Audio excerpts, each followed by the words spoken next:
दोस्तों बात किया जाए खेसारी भैया की टीम की तो सब शांत है आजकल। ए भी शांत है, ए भी शांत है और यहाँ तक कि ए भी शांत है। दोस्तों इनको सबसे ज़्यादा चुल मचा है। तो चलो भाई देखो अपने ये 10 दिन में खेसारी फैंस को खुशखबरी देने वाले हैं। मोदी जी कुछ कहिए इनको। तो मैंने कम से कम 5 बार देखा होगा। वही तो मोदी जी, मैंने भी 10 बार सुना है।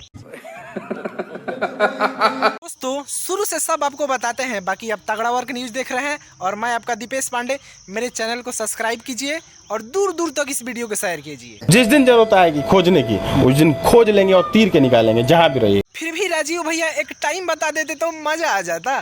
बहुत जल्द 20 दिन में आप लोगों को बहुत अच्छा रिजल्ट देंगे। सारी भैया के स्कूल में 10 दिन पढ़ के लिए हो, तुमको ज्यादा चुल लग गई है। राजीव भैया 10 दिन थोड़ा ज्यादा नहीं हो जाएगा? देखो राजीव भैया थोड़ा सोच समझ के बोलो, क्योंकि तुमसे कुछ उखड़ने वाला नहीं है। वीडियो खो जाता, डाउनलोड करके रखल जाता।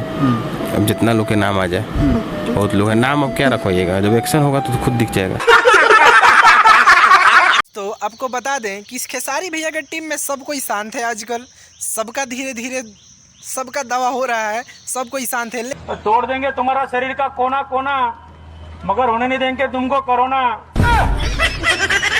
लेकिन ई राजीव भैया को ज्यादा चुल लग गई है, तो इनकी भी अगला नंबर लगने वाला है। घबराइए मत भाई साहब, कुछ ज्यादा नहीं हो गया ये? मतलब कुछ भी 4 दिन से इसके खिलाफ ये बोल रहे हैं, इसके सपोर्ट में बोल रहे हैं और अभी तक इनसे उखड़ा कुछ भी नहीं है। गजब बेइज्जती है। सीधा मुद्दे पे आइए। क्या आपके दूसरे के बीबी पे तिखा टिप्पणी कीजिएगा, दूसरे के बीबी पे गलत सीधा बोलिएगा और आपको सुपरस्टार से सपोर्ट मिलेगा? बिल्कुल तो नहीं मिलेगा कभी। तो मुझे ये बात समझ में नहीं आती है कि खेसारी भैया के टीम में जाने से पहले जातिवाद का कोई कोर्स होता है क्या करने के लिए? इनके टीम में सभी जातिवाद का कोर्स करके बैठे हैं। दोस्तों ऐसा नहीं चलने वाला है, जातिवाद कभी अभी नहीं चलने वाला है। बात तो सही है। ये राजीव भैया सिंपल सी बात है, गलती जो भी करेगा टाइम टाइम पे समझ जाइए।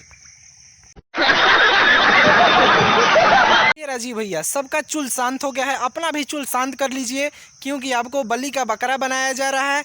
खेसारी पवन सिंह का टीम आमने सामने है और खेसारी जब भी उंगली करते हैं तब पूरा लाइट चालू रहता है, इसलिए आप साइड हो जाइए।